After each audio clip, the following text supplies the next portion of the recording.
Hey guys, Gimmick here. Welcome to this video. We're going to be going over what I feel is the best sniper class to start off with.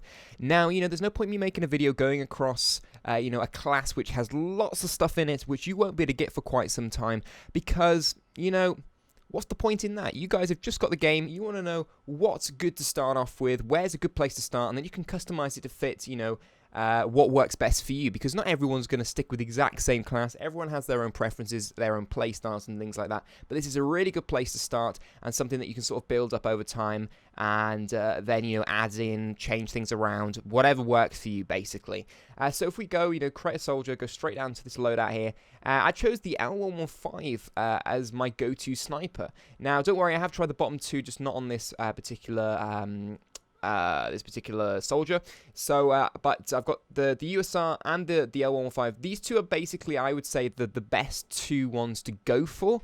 The L115, I think, is just that bit easier to use, that bit more reliable. I've had far less hit markers with this gun, so especially starting out, I think this gun is a really good place to start.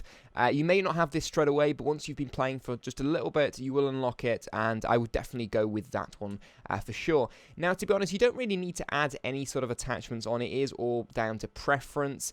Armor piercing can be helpful, but to be honest, the sniper is really good without any extra add-ons.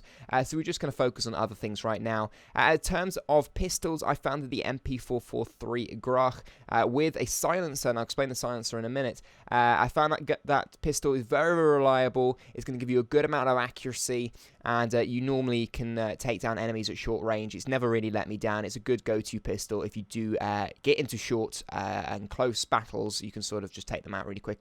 Reason I had silencer, I'm trying to concentrate this sort of a more stealth sort of class. That's what sort of I feel sniper should be. It should be you trying to, take out the enemy without the enemy realizing, what a sniper, vantage point you've got or whatever, things like that. So I think the silencer really will help. It also increases your accuracy as well, which is always a good thing when you're quickly trying to take someone out who's maybe invaded your personal space. To sort of back that up, then I've put an IED. I think this is a great little thing. If you haven't seen it before, basically it's a C4 that has a sensor in it. So when an enemy gets close, it will automatically destroy. So that's very, very good for sort of protecting an area that you're trying to hold. You can just throw it behind you. You know that if someone comes up behind you, you at least have a warning, if not a free kill. The tactical, I find the concussion here really useful. If you're in that really sticky situation, someone quickly runs towards you, can throw the stun out, maybe pull out your pistol and take them out really quickly. That paired with a pistol, I think works really, really well. In terms of perks, as you can see here, if you haven't seen the perk system before, it sort of splits up into these categories.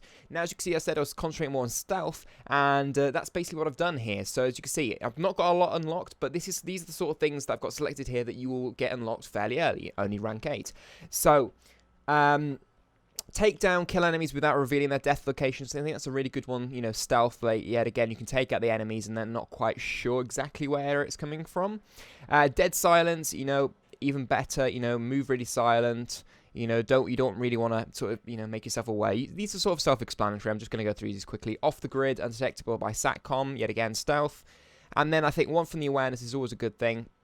Sit rep is really, really useful. You don't want to accidentally be running into someone else's trap or things like that. So being able to see, also, I find it really good because you can detect the SATCOMs using the sit rep. Basically, if you can sort of see where a SATCOM is in the distance, you can sort of maybe figure out where the enemies are going to be coming from because you can see that they put that down. You go, okay, they're probably going to be around there, or maybe there's a guy camping out down there. Who knows? But I found that's really useful. To be honest, I've used that perk on most of my classes so far, and it has become really useful. So there we are. When it comes to sort of your strike package, it's really personal preference. This is pretty much the default one, and it's sort of done me pretty well so far, but you can really switch this up as much as you like. It's not going to make much of a difference. But we got a SATCOM, we have the guard dog, and we have Maniac, and you can sort of change that as you want. You may want to go for something like a sentry gun or a battle hind or things like that to sort of make a more defensive class. You may want to choose to do that, but that is entirely up to you. I don't want to be too strict on that sort of thing. So there we are. That's a basic loadout that you can start with and expand on it how you like, change things around. As I said, this is really just a good place to start.